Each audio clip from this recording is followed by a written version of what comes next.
Thank you for your invitation. The times they are a-changing. It's almost 60 years since Bob Dylan penned those immortal lines, and they're more true today than they ever were. The world has changed beyond all recognition. Values across the world are at polar opposites, even though the polar ice caps are more similar now, both suffering from climate change. In the past, superpowers meant powerful countries, but ask a young person now, who are the superpowers, and they say Iron Man or Wonder Woman or a host of other Marvel characters. Cash is no longer accepted in many places. Cash is no longer king. Plastic is, even though plastic is the pariah of the world. The world has changed. My art, too, has changed from the purely aesthetic to works which explore societal and existential anxieties. It invites the viewer to feel, interact, and engage with the concerns of the artwork. The mediums range from pure paint to NFTs, from video, digital, and sculpture to performance. Several of the exhibits were collaborations with scientists, poets, composers, dancers, activists, and political analysts. The work is about regeneration, diversity, inclusivity, harmony, and the coexistence of man and nature, and about harmony between us human beings. I hope these visuals will help share this trajectory, and this first image evokes our evolution, moving from water to conquering the land. Yet our conquering has left Earth in imminent danger. At Code Red, the tiny figure symbolizes Greta Thunberg harnessing the rise of the youth in a world ravaged by global boiling. Diminished, we are backed into a corner as we become increasingly unable to arrest what we have unleashed.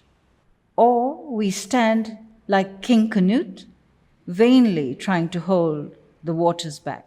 The interactive trilingual deliverance inspired by the Rio Climate Conference was in 2 galleries and on the street. Icebergs melt, the earth quakes, polar caps shrink, flood and forest fires ravage the earth as the Anthropocene age gathers pace. In 2012, many still questioned the veracity of the science, and so poets and scientists collaborated to amplify the art with interactive panels and discussions open to all on the street.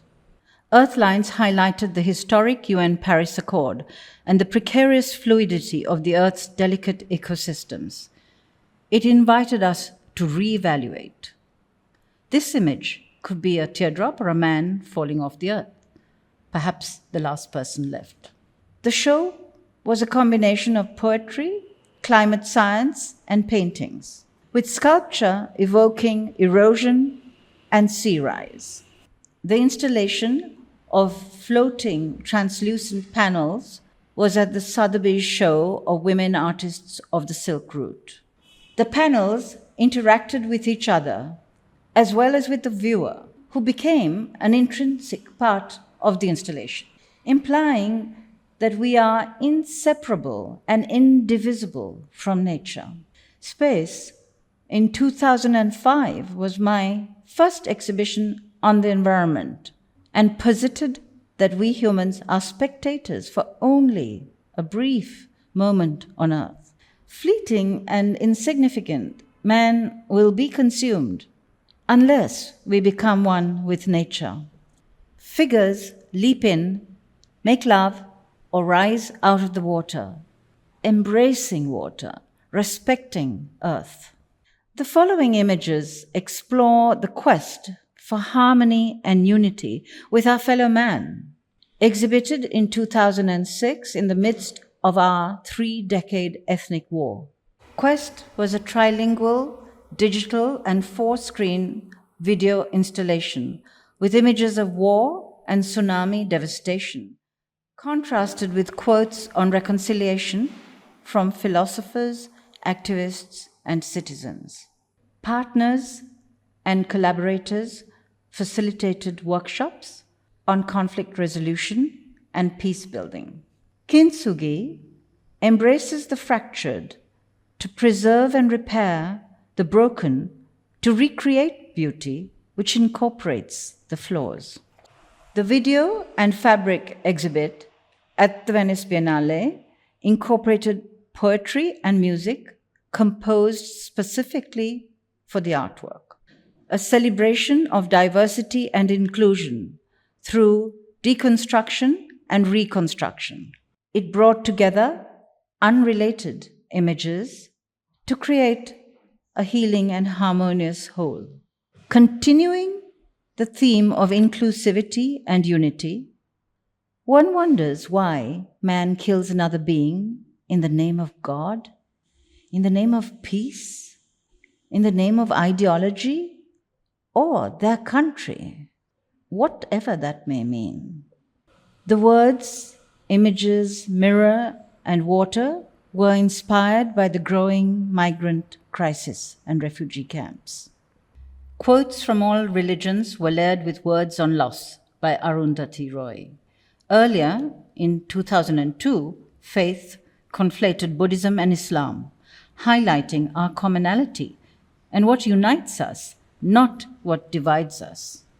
At the close of the conflict in 2009, Phoenix explored fear as the root of intolerance and hatred through a variety of interactive media. To achieve a sustained peace, we need truth, forgiveness, and reconciliation. Power is transient.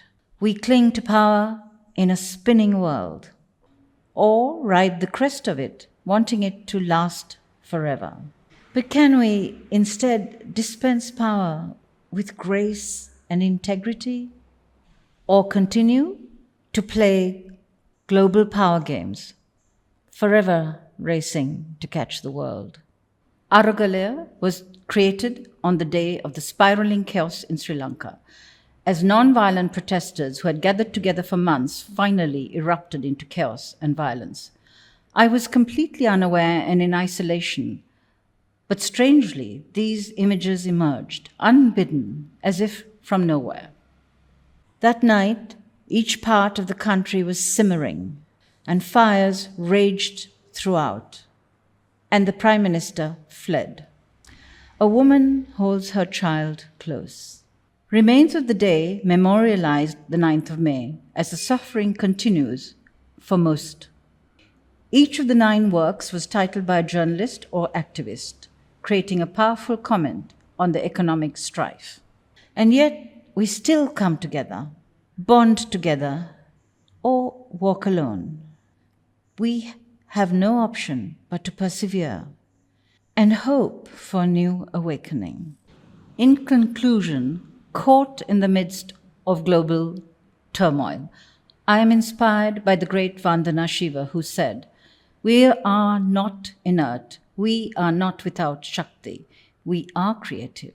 People have the power to resist nonviolently, and they can absolutely refuse to be colonized."